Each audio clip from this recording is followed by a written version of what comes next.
Hi, my name is Amber Reed, and I'm here to talk to you about designing a sustainable energy profile for the state of Utah.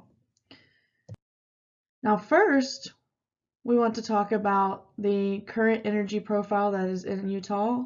Next, I'll talk more about some resources that are available and why we use the energy that is used in Utah right now.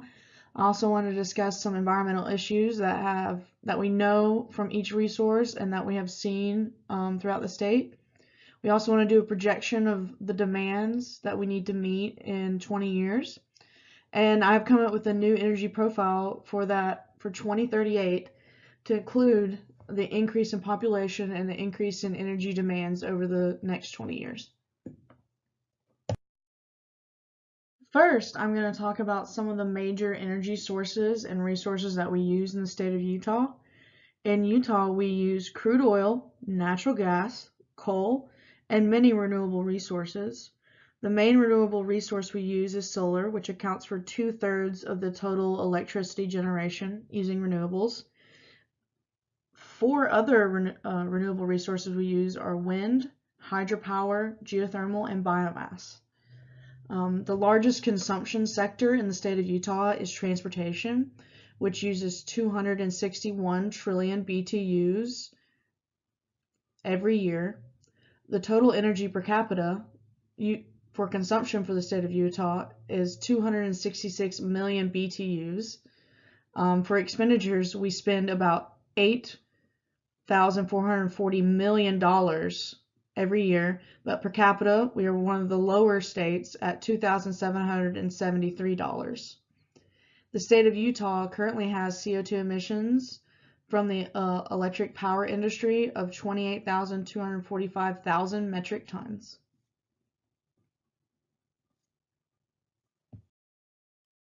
Another aspect of Utah I wanted to look at was the inclusion of and reliance on traditional and renewable energy sources.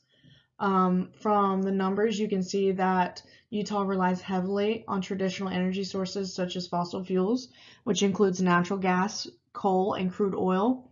The fossil fuels account for 90% of the electricity generation in the state, and with only 10% being from renewable energy sources. Another aspect of Utah I want to look at was where we get our resources from and why we use the energy sources we do. The first source that I wanted to talk about was coal. Coal electricity generation accounts for 64%, around 64% of the total electricity generation in the state.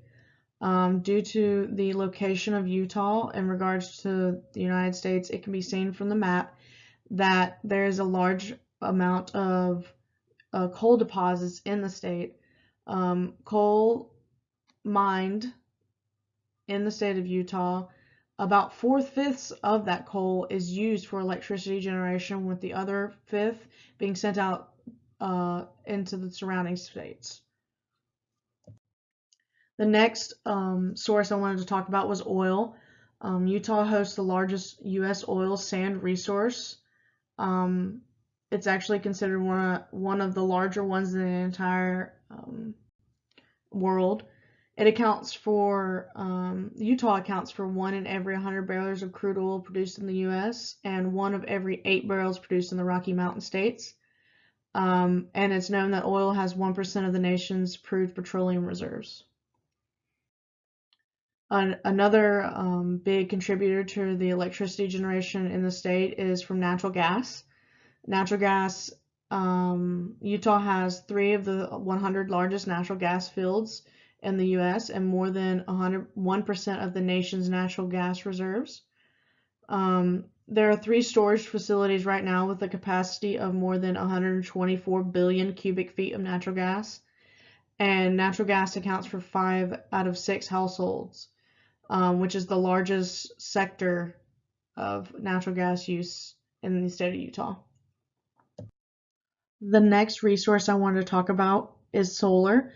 Solar currently in the state of Utah accounts for 1/3 of the state's renewable electricity generation.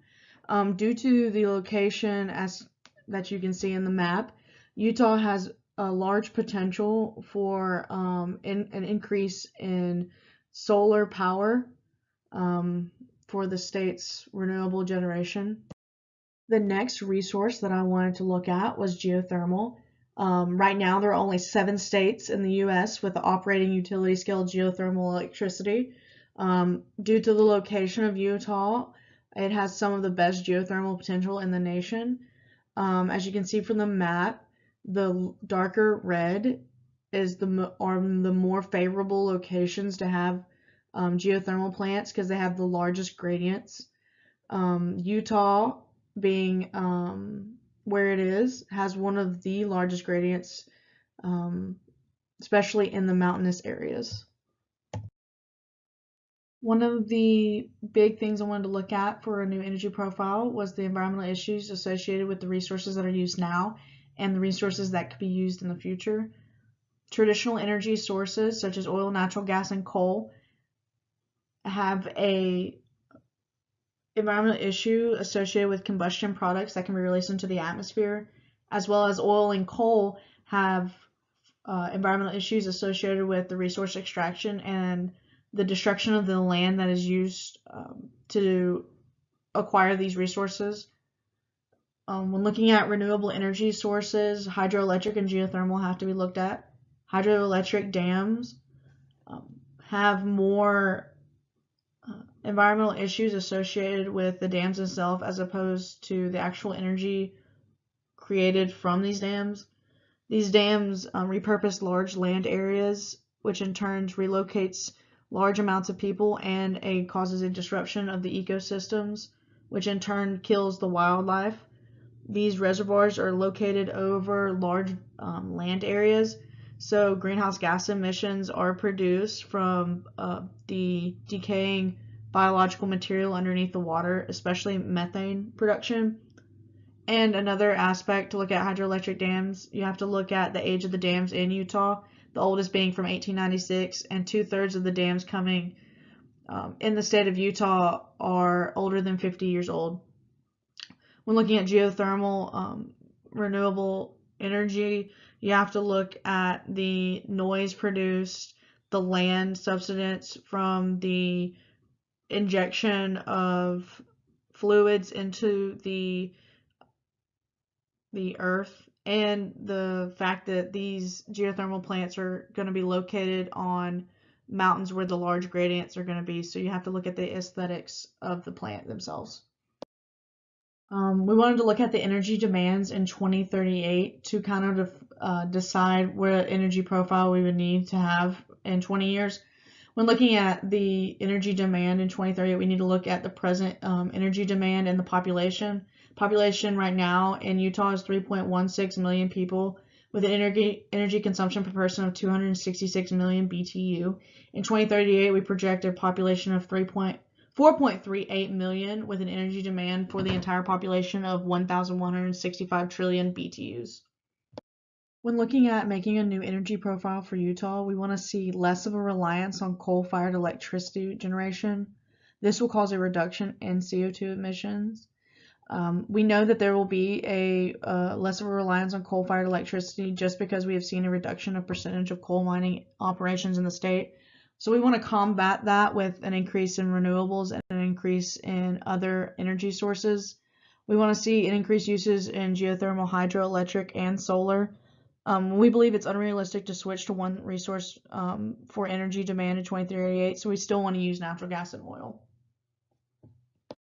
Here I want to give you a view of what my new energy profile would look like for 2038 with coal, oil, and natural gas, and renewable resources such as solar and geothermal. Although we want to still use coal just because of the availability in the state of Utah, we want to see a reduction in nearly 30% for the state in electricity generation.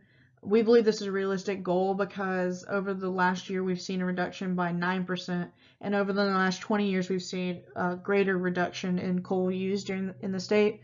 Although we would normally want to steer clear of increasing any more fossil fuels, we believe an increase in oil and natural gas are required to meet the energy demands required in 2038.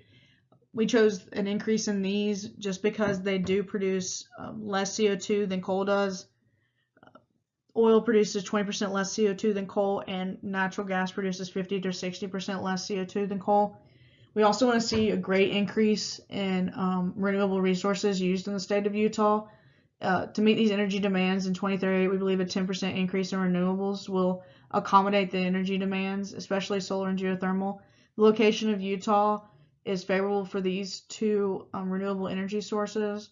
Although hydropower is used in the state, we believe that right now, unless the dams are updated in Utah due to their age, they wouldn't be as environmentally friendly to be increased in use in the next 20 years. So we want to either update those or get rid of those just to kind of combat the environmental issues associated with them. With the decrease in CO2 emitting resources, we believe there'll be a drastic decrease in CO2 emissions over the state, which will meet our wants for CO2 emissions for the state of Utah for 2038. These are my sources that I've used, and if you have any questions, let me know. Thank you.